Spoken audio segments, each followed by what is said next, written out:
The moon hung low in the sky on the night of Palm Sunday, casting a silvery glow over the empty streets. Nathan, a quiet and reserved 17-year-old, adjusted his grip on his duffel bag as he approached the house his parents had bought for him. It was an old property, isolated at the edge of town, and tonight it looked like something straight out of a ghost story. The house loomed before him, its weathered facade bathed in moonlight. The windows were dark, reflecting nothing but shadows. He paused at the gate, the cold iron feeling like ice against his fingers. As he pushed it open, the sharp screech echoed through the stillness, sending a shiver down his spine. Once inside, Nathan flicked on the light switch, but the chandelier overhead only sparked before plunging the hallway back into darkness. "Great," he muttered, pulling out his phone to use its flashlight. The beam illuminated a narrow hallway, lined with peeling wallpaper and old family portraits. At the end of the hallway, a door creaked open by itself. Nathan froze, his breath hitching. "Hello?" he called out, his voice shaking. Only silence answered. Telling himself it was just the wind, he cautiously walked toward the room. It was the living room, with antique furniture covered in white sheets. In the center of the room was a rocking chair, gently swaying back and forth, though there was no breeze. Nathan's stomach tightened. He stepped back, but his foot hit something. A small wooden cross intricately carved, lying on the floor. When he picked it up, a cold draft swept through the room, extinguishing his phone's flashlight. When it finally worked, his heart nearly stopped. The rocking chair had stopped moving, but now there was a faint outline of a figure sitting in it, a shadow darker than the room itself. Nathan bolted out of the living room, his footsteps echoing loudly in the empty house. As he reached the staircase, he heard a sound that made his blood run cold, a low, guttural whisper. "Leave while you can." He didn't need to be told twice, but as he turned toward the front door, it slammed shut with a deafening bang. He tugged at the handle, but it wouldn't budge. From the corner of his eye, he saw movement on the stairs. A woman in tattered white robes stood there, her face obscured by long, tangled hair. She pointed a bony finger at him, and suddenly, the walls began to bleed a dark, viscous liquid. Nathan screamed, racing toward the kitchen, desperate for another way out. But the moment he entered, the room warped. Cabinets opened and slammed shut on their own. Knives flew off the counter, narrowly missing him. He stumbled into the backyard through a side door, gasping for air. As he looked back, the figure of the woman stood in the doorway, her hollow eyes glowing. Nathan didn't stop running until he was miles away, leaving the house and its horrors far behind. They found his duffel bag at the gate the next morning, but Nathan never returned to claim it.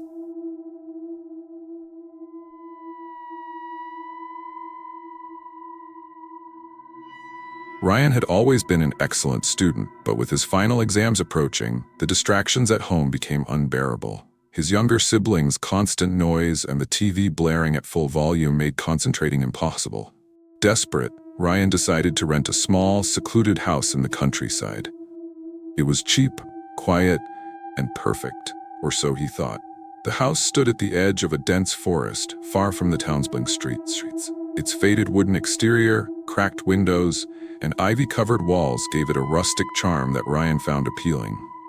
The landlord had been unusually eager to rent it out, offering a significant discount if Ryan could move in immediately. "This place has history," the landlord had said with a tight smile, "but I'm sure you'll find it peaceful." Ryan dismissed the comment, eager to dive into his studies. The first night was uneventful, though the house felt colder than expected. The wooden floors creaked under his footsteps, and the wind howled through gaps in the old window frames. Ryan set up his books at the dining table, the only spot in the house with decent lighting. Around midnight, just as he was about to wrap up his study session, he heard a faint tapping noise. It came from the far end of the hallway, near the basement door. "Probably just the wind," Ryan muttered, though a chill crept up his spine. He ignored it and went to bed.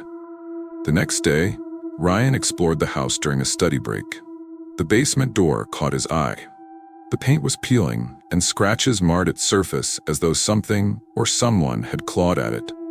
Curiosity got the better of him. He opened the door, revealing a steep staircase leading into darkness. The air smelled musty, with an undercurrent of something metallic. Using his phone's flashlight, he descended. The basement was barren except for strange symbols etched into the walls and a circle of burnt candles on the floor. In the center of the circle lay a small charred doll with pins sticking out of it. Ryan's stomach turned. "What the hell is this?" he whispered, backing away. That night, the tapping returned, louder this time. It was followed by faint whispers, too soft to make out. Ryan's nerves were fraying, but he tried to rationalize it. Maybe the old house just had a few quirks. Then came the footsteps. He was studying in the living room when he heard slow, deliberate footsteps above him. Heart racing, Ryan grabbed his phone and crept upstairs. The hallway was empty, but the air felt heavy, oppressive. As he turned to head back downstairs, a shadow moved at the corner of his vision. He spun around, his flashlight catching a fleeting glimpse of a woman in a tattered black dress disappearing into the wall. Ryan stumbled back, nearly falling down the stairs. His breath came in short gasps as he bolted back to the living room, locking the door behind him. The next morning, Ryan decided to leave. As he packed, he found an old, leather-bound book on a shelf he hadn't noticed before. The cover was blank, but inside were pages filled with handwritten notes and drawings of symbols, similar to the ones in the basement. One entry caught his eye. "They come at night, drawn by the circle. The witch lingers, her curse unbroken. Leave, or she will take you too." Ryan's blood ran cold. Was this house cursed? Was the landlord aware of its dark history? That night, the activity escalated. The whispers grew louder, filling every corner of the house. Shadows moved without explanation, and the basement door creaked open on its own. Then she appeared. Ryan was sitting at the dining table when the lights flickered and died. In the faint glow of his phone, he saw her. An old woman with hollow eyes and a twisted grin, her skeletal hands reaching toward him. "Why are you here?" she hissed, her voice echoing unnaturally. Ryan screamed and ran for the door, but it wouldn't budge. Behind him, the witch's laughter grew louder, mixing with other ghostly voices. In a panic, Ryan remembered the circle in the basement. He didn't know why, but he felt it was the key. Grabbing the book, he ran downstairs, dodging objects that flew at him from unseen hands. He reached the circle and began tearing apart the remains of the ritual. Kicking over the candles and breaking the doll in half, the air grew heavier and the house seemed to groan in protest. Finally, with a deafening scream, the witch vanished and the house fell silent. Ryan didn't wait to find out if it was truly over. He grabbed his things and fled, vowing never to return. A week later, the landlord called. "Strange, you left so suddenly. Was everything all right?" Ryan hesitated before replying. "You knew, didn't you? About the house, about her." The landlord chuckled softly. "Not everyone listens to the warnings." Ryan hung up, his hands trembling. Some stories weren't meant to be understood, only survived.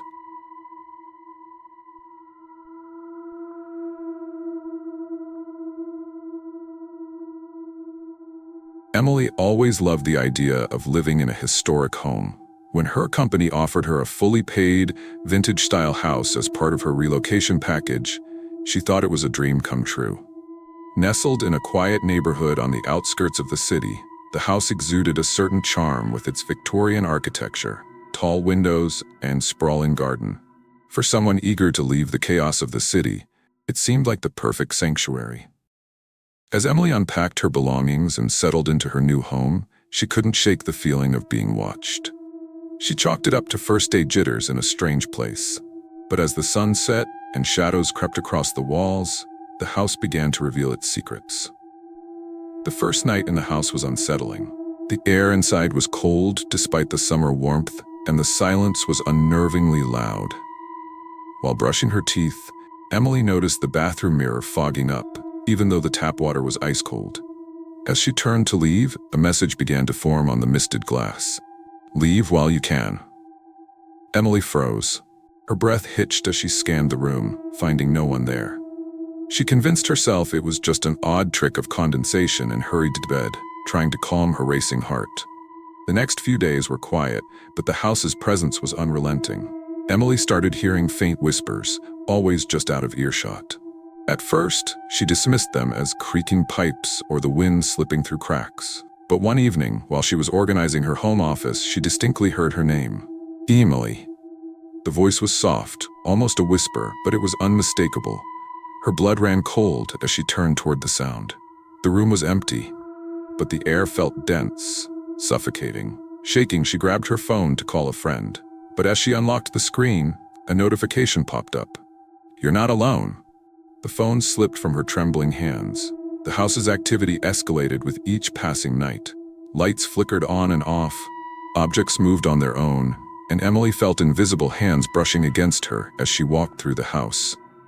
One night, she woke up to find her bed surrounded by figures cloaked in shadow. They stood motionless, their faces obscured, but their presence radiated malice. She screamed, scrambling out of bed, but the figures melted into the darkness before her eyes. The next morning, Emily confronted the landlord. "What's going on in that house?" she demanded. The landlord hesitated before responding, his face pale. "You're not the first to report unusual activity. That house has a history. A woman who lived there decades ago practiced things. She wasn't right in the head. Strange things began happening. People stopped renting it out." "Why didn't you tell me this before?" Emily cried.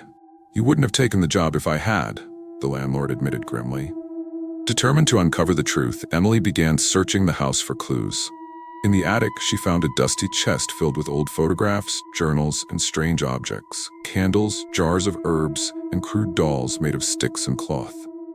One journal entry caught her eye. "They all think I'm crazy, but I know the truth. This house is alive. It protects me, keeps me safe, and if anyone tries to take it from me, it will consume them."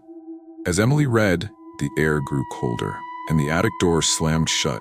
A low, guttural growl echoed around her, followed by a raspy voice whispering, "You shouldn't be here." Emily decided she had to leave. She packed her belongings in a frenzy, ignoring the oppressive atmosphere that seemed to close in around her.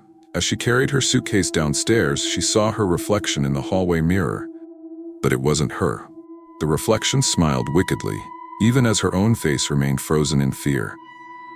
Then, the mirror shattered, sending shards flying across the room. Emily bolted for the door, but it wouldn't budge. The shadows in the room began to twist and contort, taking on humanoid shapes. They closed in on her, whispering in unison, "You'll never leave."